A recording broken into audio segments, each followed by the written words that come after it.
Hello student. स्वागत करता हूं आप सभी का आपके अपने चैनल ज्ञान स्टडीज एकेडमी में। आज का ये क्लास उन विद्यार्थियों के लिए महत्वपूर्ण है जिन्हें 2026 में इंटर का बोर्ड एग्जाम देना है। तो आपको भी अगर 2026 में इंटर का बोर्ड एग्जाम देना है तो आपके लिए ये क्लास बहुत ही महत्वपूर्ण होने वाला है, क्योंकि आज के ये क्लास में ये टेस्ट सीरीज में 20 ऑब्जेक्टिव प्रश्न को लेकर के आए हैं। तो आपको भी अगर 2026 में इंटर का बोर्ड एग्जाम देना है तो आप भी देखेंगे कि 20 ऑब्जेक्टिव प्रश्न में से आपका कितना सही होता है। ये आज का टेस्ट सीरीज जो है ये बहुत ही इंपॉर्टेंट है। इस टेस्ट सीरीज में 20 में से आप देखें कि आपका कितना नंबर जो है यानी कि आता है। तो आप लोग जो है ये 20 प्रश्न का जो है यानी कि उत्तर को साथ ही साथ में देते हुए चले और देखें कि आपकी तैयारी जो है ना कितनी अच्छी तरीके से हो पाई है। तो चलिए बिना समय को बर्बाद किए ही शुरू करते हैं, और अगर चैनल पे नए हैं तो सब्सक्राइब कर दें और क्लास अच्छा लगे तो इसे लाइक जरूर करिएगा। तो बिना समय को बर्बाद किए ही आगे बढ़ते हैं। दोस्तों, पहला प्रश्न है, अल बरूनी का जन्म कहाँ हुआ था? 2023 में पूछा गया प्रश्न है। ख्वारिज़्म में, तैजियर में, या गजनी में, या लाहौर में? तो पहला प्रश्न का करेक्ट आंसर क्या होगा? आप लोग इसका उत्तर जो है कमेंट में देते हुए चलें और देखें कि आपका जो है कितना नंबर आता है। पहला का करेक्ट आंसर हो जाएगा ऑप्शन नंबर ए, ख्वारिज़्म में। प्रश्न नंबर दूसरा है, मध्ययुगीन यात्रियों का सरताज किस यात्री को कहा जाता है? यह भी 2023 में पूछा गया प्रश्न है। इसका करेक्ट आंसर क्या होगा? अल बेरूनी, मार्को पोलो, बर्नियर, या इब्न बतूता? जवाब देते हुए चले। अगर जवाब नहीं पता है तो मैं बतला दूं कि ये सारे प्रश्न का जो है यानी कि नोट डाउन ऑफ कर लीजिएगा और इसे जो है याद कर लीजिएगा, क्योंकि ये जो है ना सारा का सारा वेरी वेरी इंपॉर्टेंट ऑब्जेक्टिव है। तो पहला का प्रश्न का करेक्ट आंसर हो जाएगा, क्या होगा? पहला का करेक्ट आंसर हो जाएगा option number B, Marco Polo. बढ़ते हैं अगले प्रश्न की ओर। प्रश्न नंबर 3, इब्न बतूता। प्रश्न है कि इब्न बतूता जो है वो इब्न बतूता इब्न बतूता किस शासक के शासनकाल में भारत आया था? महमूद बिन तुगलक, बलबन, रजिया सुल्तान, या सिकंदर लोदी?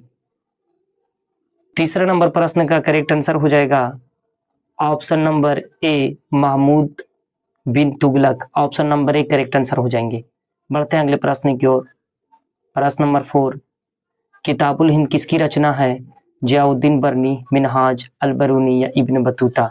चौथा का correct answer option number C, Al Biruni correct answer हो जाएंगे।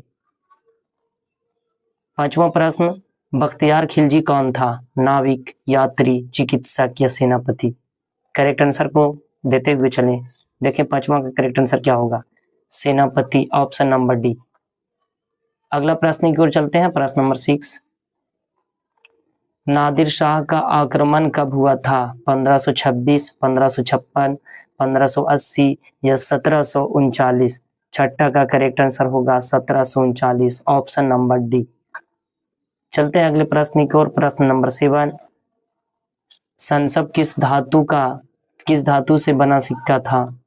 किससे था? सोना से, चांदी, तांबा, या पीतल? सातवां का करेक्ट आंसर सोना, ऑप्शन नंबर ए। अगले प्रश्न की ओर चलते हैं। प्रश्न नंबर 8, आठवां है, अल बेरूनी को कौन बंधक बनाकर ख्वारिज़्म से गजनी लाया था? सुल्तान महमूद, मोहम्मद गौरी, बलबन, या मोहम्मद बिन तुगलक? तो आठवां का correct answer option number A, Sultan Mahmud जो है वो बंधक बना करके ख्वारिज़्म से गजनी को भारत में लेकर के आए थे, है ना। बढ़ते हैं अगले प्रश्न की ओर। प्रश्न नंबर 9, साथ ही साथ में जवाब देते हुए चले ताकि पता चले कि आपकी तैयारी कितनी हो पाई है। रेहला के लेखक कौन थे? अल बेरूनी, बर्नियर, अब्दुल रज़ाक, या तो फिर इब्न बतूता? 9वां नंबर प्रश्न का करेक्ट आंसर क्या होगा? बतलाएं जल्दी से। और मैं बतला दूं कि यही चैनल के माध्यम से ज्ञान मंडप सीरीज जो है, ज्ञान मंडप सीरीज जो है यानी कि किया जा रहा है, जिसमें 129 एपिसोड को कवर किया जा रहा है। जिसकी भी तैयारी सही तरीके से नहीं हो पाई है वो अक्टूबर से पढ़ करके यानी कि अक्टूबर से पढ़ करके जो है वो 95% अंक कैसे प्राप्त कर सकता है। जो भी विद्यार्थी को तैयारी नहीं हो पाई है वो 129 एपिसोड को अगर देख लेता है तो 95% अंक उसे आसानी से प्राप्त हो सकता है। तो इसी चैनल में जाएं और ज्ञान मंडप सीरीज को जो है यानी कि देखें। और ये ज्ञान मंडप सीरीज का जो है यानी कि क्लास रोजाना 7 बजे शाम को जो है आपको यूट्यूब पे देखने के लिए मिलेंगी, है ना। तो आप लोग जुड़ जाइए, चैनल पे नए तो सब्सक्राइब कर दें। और इसका जो है करेक्ट आंसर 9वां का बतलाएं क्या होगा। 9वां नंबर प्रश्न का correct answer option number D हो जाएंगे, इब्ने बतूता, है ना। 9वां नंबर का Ibn Battuta option number D correct answer हो जाएंगे। बढ़ते हैं अगले प्रश्न की ओर। प्रश्न नंबर 10, फ्रांसवा बर्नियर कौन था? चिकित्सक, राजनीतिक, दार्शनिक, इतिहासकार, इनमें से सभी। तो इनमें से सभी मतलब चिकित्सक, राजनीतिक शास्त्र, दार्शनिक, इतिहासकार, ये सभी थे ऑप्शन नंबर डी। अगले प्रश्न की ओर चलते हैं। प्रश्न नंबर 11, मुगल शहरों को किसने शिविर नगर कहा? इब्न बतूता, बर्नियर, टैवर्नियर या तो फिर बारबोसा। 11 नंबर प्रश्न का करेक्ट आंसर क्या होगा? जवाब दे जल्दी से आप लोग, है ना। तो इसका correct answer option number B Bernier correct answer हो जाएंगे। बढ़ते हैं अगले प्रश्न की ओर। प्रश्न नंबर 12, चीनी तीर्थयात्री ह्वेनसांग कब भारत आया? 2री शताब्दी ईसा पूर्व ईस्वी, 5वीं शताब्दी ईस्वी, 7वीं शताब्दी ईस्वी, 8वीं शताब्दी ईस्वी। 12 correct answer option number C 7वीं शताब्दी ईस्वी में, है ना। बढ़ते हैं अगले प्रश्न की ओर। प्रश्न नंबर 13, प्रश्न नंबर 13 है दोस्तों, विजयनगर साम्राज्य की स्थापना किसने की? 2013-2016 में पूछा गया प्रश्न है। देवराय प्रथम, हरिहर एवं बुक्का, कृष्ण देवराय या तो फिर सारवी राय, है ना। तो 13 का प्रश्न करेक्ट आंसर हो जाएगा हरिहर एवं बुक्का ऑप्शन नंबर बी। बढ़ते हैं अगले प्रश्न की ओर। प्रश्न नंबर 14, विजयनगर के शासकों ने अपने आप को कहा था? 2017 में क्या कहा? राव, राज, सामंत या राय कहे थे, है ना। तो 14 का करेक्ट आंसर क्या होगा? आप लोग जवाब इसका कमेंट में जरूर से जरूर दे, है ना। जल्दी से जल्दी आप लोग कमेंट में यानी कि इसका जवाब दे। करेक्ट आंसर हो जाएगा राय ऑप्शन नंबर डी, क्योंकि विजयनगर के शासक जो है ना वो अपने आप को राय कहा करते थे। तो Rai option number D correct answer. बढ़ते हैं अगले प्रश्न की ओर। प्रश्न नंबर 15, गोपुरम का संबंध है गाय से, नगर से, व्यापार से या मंदिर से? 15 का करेक्ट आंसर होगा मंदिर से ऑप्शन नंबर डी। अगले प्रश्न की ओर। प्रश्न नंबर 16, प्रसिद्ध विरूपाक्ष मंदिर कहाँ स्थित है? 2018-2020 में पूछा गया। हम्पी, बेलूर या तो फिर चिदम्बरम या श्रीरंगम, है ना। 16 का करेक्ट आंसर होगा हम्पी ऑप्शन नंबर ए। ये हम्पी जो है ना ये विजयनगर की राजधानी भी जो है, विजयनगर जो है उस विजयनगर की राजधानी जो है हम्पी ही थी, है ना। राजधानी हम्पी। अगर पूछा जाए विजयनगर की राजधानी कहाँ, बोलेंगे हम्पी, है ना। प्रसिद्ध निरूपाक्ष मंदिर कहाँ? तो हम्पी ऑप्शन नंबर ए। बढ़ते हैं अगले प्रश्न की ओर। प्रश्न नंबर 17 है सर्वप्रथम विजयनगर की यात्री, ये सर्वप्रथम विजयनगर की यात्रा पर आने वाला विदेशी यात्री कौन था? निकोली कोंटी, अब्दुल रज्जाक, अफनासी निकितन या तो फिर डोमिंगो गॉस्पेइस, है ना। 17 का करेक्ट आंसर क्या हो जाएगा? Option number A Niccolo Conti.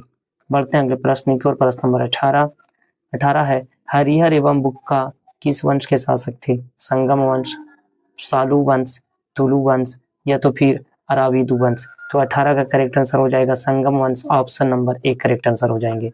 बढ़ते हैं अगले प्रश्न की ओर। प्रश्न नंबर 19, आयंगर व्यवस्था संबंधित थी मुगल साम्राज्य से, विजयनगर साम्राज्य से, बहमनी साम्राज्य से या दिल्ली सल्तनत से? तो 19 नंबर प्रश्न का correct answer option number B Bahmani साम्राज्य, सॉरी विजयनगर साम्राज्य करेक्ट आंसर हो जाएंगे ऑप्शन नंबर बी। बढ़ते हैं अगले प्रश्न की ओर। प्रश्न नंबर 20 और अंतिम, है ना। अमुक्त मालयाद किसने लिखा था? 2018 और 24 में पूछा गया प्रश्न है। हरिहर प्रथम, बुक्का या तो फिर देवराय, कृष्ण देवराय, किसने? तो 20 का प्रश्न का correct answer Krishna Devaraya option number D होगा। आप लोग जो है कमेंट करके बतलाएं कि आपको 20 में से कितने नंबर आपको प्राप्त हुए हैं, आपको 20 में से जो है कितना नंबर आपको मिला है, इसका जो है करेक्ट आंसर आपको बतलाना है। जल्दी से बतलाएं। और क्लास कैसा लगा? अच्छा लगा तो इसे लाइक कर दें, चैनल पे अगर नए हैं तो सब्सक्राइब कर दें। और ज्ञान मंडप सीरीज में जो है आप लोग जरूर से जरूर जुड़ें, ज्ञान मंडप सीरीज में आप जरूर से जरूर जुड़ें, ताकि आपकी तैयारी जो है ना, आपकी तैयारी जो है वो 3 महीना सिर्फ पढ़ करके जो है यानी कि 95% अंक प्राप्त कर सकते हैं। उसमें ज्ञान मंडप सीरीज में 129 एपिसोड को बतलाया गया, जिसमें जो है करीब 4 एपिसोड जो है क्लियर करा दिया जा चुका है। और रोजाना जो है आपकी इसकी क्लास 7 बजे शाम को देखने को मिलेंगे इसी चैनल पे। तो मिलते हैं अगले ज्ञान मंडप सीरीज में और अगले टेस्ट सीरीज के साथ। तब तक के लिए बाय बाय, जय हिंद, वंदे मातरम दोस्तों।